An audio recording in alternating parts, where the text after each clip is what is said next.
मुख्यमंत्री जयराम ठाकुर ने चिकित्सा महाविद्यालयों के लिए 6 एम्बुलेंस की समर्पित। राज्य के सभी राजकीय चिकित्सा महाविद्यालयों को प्रदान की जाएगी एम्बुलेंस। चिकित्सा अधीक्षक के अधीन होगा नियंत्रण।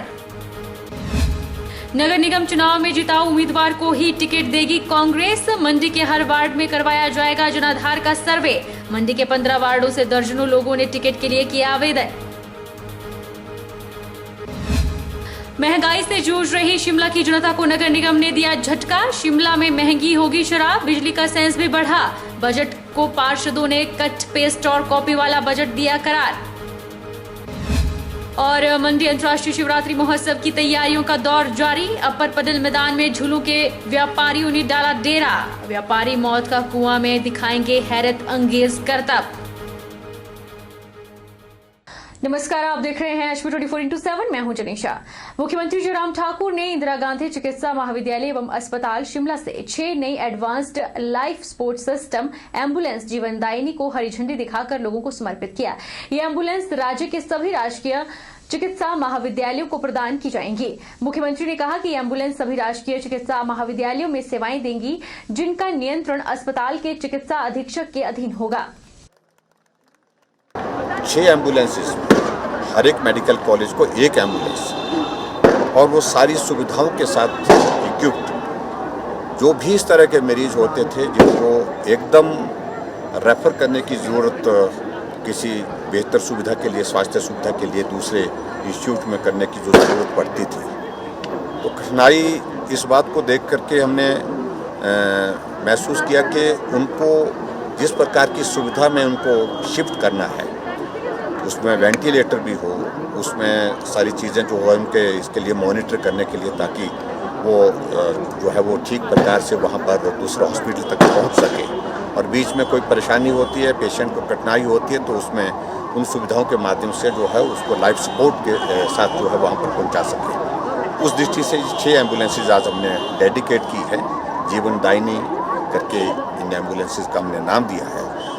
टिकट के लिए जिन उम्मीदवारों ने आवेदन किया है, अब कांग्रेस पार्टी उनके जनाधार का सर्वे करवाएगी, फिर उम्मीदवारों को टिकट दिया जाएगा। कांग्रेस सुनिश्चित करना चाहती है कि जीतने वाले उम्मीदवार को ही चुनावी रण में उतारा जाए। यह बात पूर्व मंत्री एवं मंडी नगर निगम चुनावों के लिए कांग्रेस पार्टी की तरफ से लगाए गए ऑब्जर्वर जीएस बाली ने कही। मंडी सर्किट हाउस में आयोजित हुई कांग्रेस की बैठक करीब 3.5 घंटे चली। मंडी सर्किट हाउस में आयोजित हुई कांग्रेस की बैठक करीब 3.5 घंटे चली। बैठक में शिमला ग्रामीण के विधायक विक्रमादित्य सिंह, जिला कांग्रेस कमेटी अध्यक्ष प्रकाश चौधरी और संगठन के अन्य पदाधिकारियों ने भाग लिया। नगर निगम चुनावों को जीतने के लिए कांग्रेस पार्टी पूरी तरह से तैयार है। कांग्रेस का कहना है कि वह इस चुनाव को जीतने के लिए अपनी पूरी ताकत झोंक देगी। चुनावी रण में कांग्रेस लोगों के बीच महंगाई, पेट्रोल, डीजल, गैस सिलेंडर और बेरोजगारी जैसे अहम मुद्दों को लेकर उतरेगी। कांग्रेस लोगों को भाजपा सरकार का आईना दिखाएगी। वहीं पूर्व मंत्री जीएस बाली ने कहा कि नगर निगम मंडी के 15 वार्डों से दर्जनों लोगों ने टिकट के लिए आवेदन किया है। अब वार्डों में सर्वे करवाया जाएगा और जो सर्वे में आगे होगा, पार्टी उन्हीं उम्मीदवारों को टिकट देगी। जीएस बाली ने कहा कि कांग्रेस मार्च के पहले या दूसरे सप्ताह में मंडी में बड़ी रैली आयोजित करेगी, जिसमें कांग्रेस के कार्यकर्ता बढ़ चढ़कर भाग लेंगे। जैसा मैंने पिछली बार भी कहा था कि हमारा प्रयास यही है कि 2 ही क्राइटेरिया है मेन, एक पार्टी के प्रति लॉयल्टी, दूसरा विनेबिलिटी। दोनों क्राइटेरिया को बैलेंस बनाते हुए हम लोग कैंडिडेट देंगे। और हम कमेटी के लिए, जो कॉरपोरेशन है हमारी, उसके लिए हम क्या करेंगे, हमारा विजन डॉक्यूमेंट क्या होगा, वो एक छोटा मैनिफेस्टो भी निकालेंगे कि हमारी जो कॉरपोरेशन बनेगी वो कैसा काम करेगी। ठीक। और हमारा जो जिले का नेतृत्व है, स्टेट का नेतृत्व है, सब पूरी ताकत झोंकेंगे इस इलेक्शन को जीतने के लिए।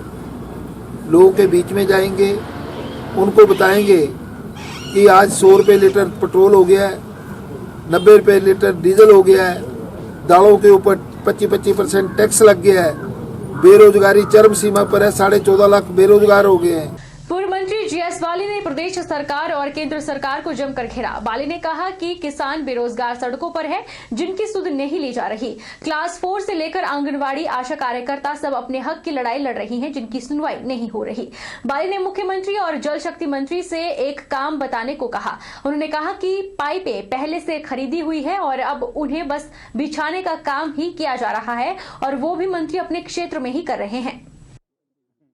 तो कृपा करके हमें एक काम बताएं कि हमने अच्छा किया। मुझे तो कई बार लगता था कि शायद मंडी में बड़े काम हुए होंगे, मुख्यमंत्री जी वहां से हैं, महेंद्र सिंह जी वहां से हैं, तो वो बताएं भैया कौन से काम कर दिए। सिर्फ पाइपें जो पहले की खरीदी हुई थी उनको आपने बिछाने का काम करना, वो भी अपने एरिया में कर रहे हो। एक और जहां हिमाचल प्रदेश में चुनावी सरगर्मियां तेज हो गई हैं, वहीं दूसरी ओर कांग्रेस ने भी चुनावी बिगुल बजा दिया है। हिमाचल के मंडी में नगर निगम के चुनाव को लेकर आज बैठक का आयोजन किया गया, जिसमें पार्टी के दिग्गज नेताओं ने हिस्सा लिया। बैठक में हिस्सा लेने पहुंचे दिग्गजों का स्वागत वार्ड नंबर 5 के प्रत्याशी अश्विनी राणा द्वारा किया गया। अश्विनी ने पूर्व मंत्री जीएस बाली, प्रकाश चौधरी, शिमला ग्रामीण के विधायक विक्रमादित्य के साथ साथ सभी लोगों का स्वागत किया। तस्वीरों में आप देख सकते हैं कि कैसे वार्ड नंबर 5 के प्रत्याशी अश्विनी राणा तहे दिल से स्वागत कर रहे हैं। बता दें कि अश्विनी राणा युवा दिल की धड़कन है, पढ़े लिखे नौजवान है, बड़े बुजुर्गों का सम्मान करने वाला व्यक्तित्व है, जो वार्ड नंबर 5 से कांग्रेस का चेहरा है, जिसे लोग बहुत पसंद करते हैं। और अश्विनी राणा को पार्टी के नेताओं के साथ साथ मंगवाई के लोगों का भरपूर सहयोग मिल रहा है। महंगाई से जूझ रही शिमला की जनता को नगर निगम ने एक और बड़ा झटका दे दिया है। भाजपा समर्थित नगर निगम ने बिजली और शराब का सेस बढ़ाने का ऐलान किया है, जिससे शहर में शराब और बिजली के दामों में इजाफा होगा। शिमला नगर निगम ने वित्त वर्ष 2021-22 का बजट वीरवार को बजट भवन में पेश किया। नगर निगम की ओर से इस बार 222 करोड़ का बजट पेश किया गया। 24 लाख सरप्लस बजट पेश किया गया है। हालांकि यह बजट पिछले साल के बजट से 3 करोड़ कम कर दिया गया है। कोरोना के चलते राहत की आस लगाए बैठे शहरवासियों को कोई राहत नगर निगम ने बजट में नहीं दी है, बल्कि विद्युत सेस नगर निगम ने बढ़ाकर लोगों पर अतिरिक्त बोझ डाल दिया है। इसके अलावा शहर में ग्रीन टैक्स लगाने के साथ ही शराब की बोतल पर सेस 2 से बढ़ाकर 5 रुपए किया गया। विद्युत पर सेस 10 पैसे से बढ़ाकर 20 पैसे किया गया है। साथ ही शहर में आ रहे कोरियर कंपनी पर 5 रुपए प्रति कोरियर का शुल्क लगाने की घोषणा भी की है। तो आज आपने देखा होगा कि सबके सुझाव से आज जो बजट नगर निगम का बजट पेश हुआ, ये बहुत ही स्थानीय बजट हुआ है। और इसमें जो है नगर निगम के जितने भी कार्य हैं पूरे वार्ड में एक दृष्टि से देखे गए हैं। आपने देखा होगा कि स्मार्ट सिटी के अंतर्गत शिमला शहर में बहुत सारे कार्य चल रहे हैं। इसके बारे में हम विचार करेंगे। कुछ लोगों का इसमें जो है थोड़ा ऐतराज भी है, लेकिन हम देख रहे हैं, आपको बताइए कि नगर निगम शिमला के पास कोई भी इस तरह के जो है इनकम सोर्स नहीं है। हमारे पास पानी था, पानी भी हमारे पास नहीं है, और इस तरह के जो है कोई सोर्स नहीं है। तो हमारी जो इनकम कम है और हमारे जो खर्चे बहुत ज़्यादा है, तो इसको देखते हुए हमने थोड़ा बहुत किया है। अदरवाइज हमने कोरोना के टाइम के से होते हुए भी जो हमारे को नगर निगम को लॉस हुआ है, उसके बावजूद भी हमने कोई नए कर नहीं लगाए हैं। तो आप देखिए कि हमने आज जो है शिमला शहर के अंतर्गत जो बहुत सारे कार्य किए। सबसे पहले जो हमारा एम था कि शिमला जो ऑफिस है एक छत के नीचे होना चाहिए, तो इसके लिए भी हमने जो आज प्रयास किया है कि बहुत जल्दी 50 करोड़ रुपये हमें जिसमें धनराशि मिली है, इसमें हम बहुत जल्दी काम करेंगे। वहीं पार्षदों ने नगर निगम के इस बजट को कट पेस्ट और कॉपी वाला बजट करार दिया है और शहर की जनता को राहत देने की बजाय शहर के लोगों पर अतिरिक्त कर थोपने के आरोप लगाए हैं। पार्षदों का कहना है कि कोरोना के चलते पहले ही लोग परेशान हैं और नगर निगम ने कोई राहत टैक्स में नहीं दी थी। वहीं बजट में लोगों को उम्मीद थी कि नगर निगम कोई नया कर नहीं लगाएगा, लेकिन बिजली पर कर लगाकर लोगों की मुश्किलें नगर निगम ने बढ़ा दी है। बताना चाहूँगा 2.5 लाख की जनसंख्या विभिन्न वर्गों के साथ नगर निगम परिधि 2 भागों में बंटी गई, पूर्व विद्यमान और सम्मिलित क्षेत्र। उस दिवस पर हमसे सुझाव भी आमंत्रित किए गए थे, परंतु कहीं ना कहीं बहुत ही दुर्भाग्यपूर्ण है और कहीं ना कहीं दुख हुआ है कि उन किसी भी व्यवस्थाओं को बजट में शामिल नहीं किया गया। जैसे कि मेरे साथियों ने भी कहा और सारी व्यवस्थाएं भी हैं, कहीं ना कहीं ये बजट कट कॉपी पेस्ट वाला बजट है। पूर्व में भी कुछ मांगे थी जो हमसे पूरा नहीं होता, हम उसको ड्रॉप कर देते हैं। ये बहुत ही दुर्भाग्यपूर्ण है।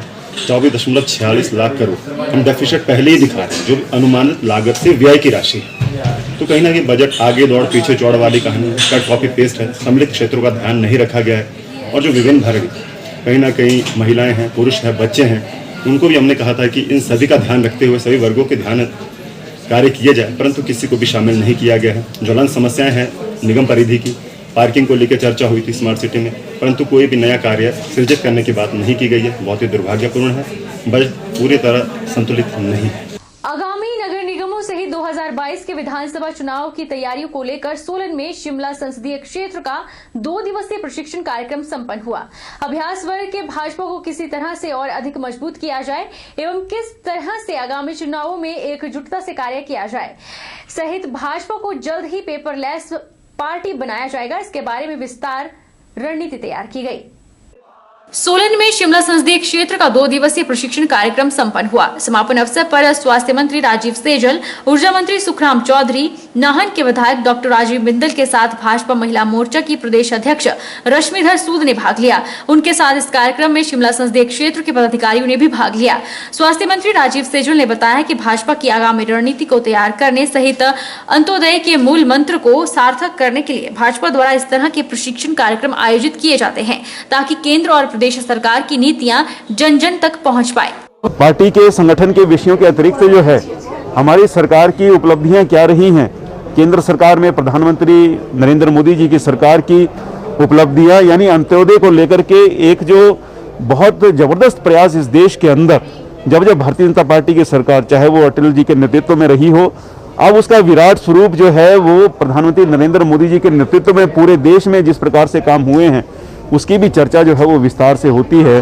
क्योंकि भारतीय जनता पार्टी अगर कहीं सरकार बनाती है तो उस सरकार को बनाने का जो उद्देश्य है वो है अंत्योदय, यानी विकास की दौड़ में सबसे पीछे खड़ा हुआ जो व्यक्ति है उसको भी आगे लेकर के आना और इस प्रकार से संपूर्ण समाज को जो है वो शक्ति संपन्न बनाना, ये भारतीय जनता पार्टी की सरकारों का उद्देश्य होता है और लक्ष्य होता है।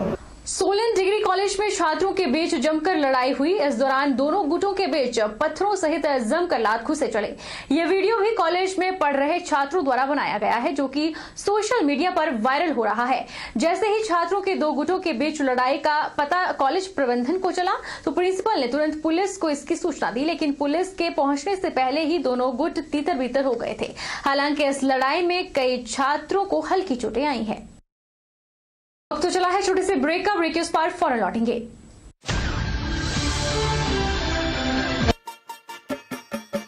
छोटे, आज का मैच तेरी बैटिंग का असली टेस्ट है।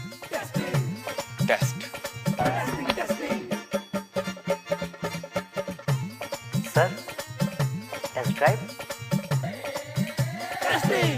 टेस्ट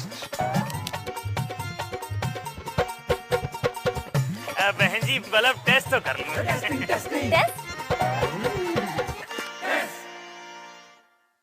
मन में शक है तो सरकारी अस्पताल के आईसीटीसी में HIV की मुफ्त जांच कराएं और सलाह पाएं। ये सब कॉन्फिडेंशियल है और किसी को पता भी नहीं चलेगा। अगर टेस्ट पॉजिटिव निकले तो मुफ्त चिकित्सा के लिए ART सेंटर में जरूर रजिस्टर करवाएं। HIV के साथ भी आप सामान्य जीवन जी सकते हैं। तो लीजिए एक कदम जिंदगी की ओर।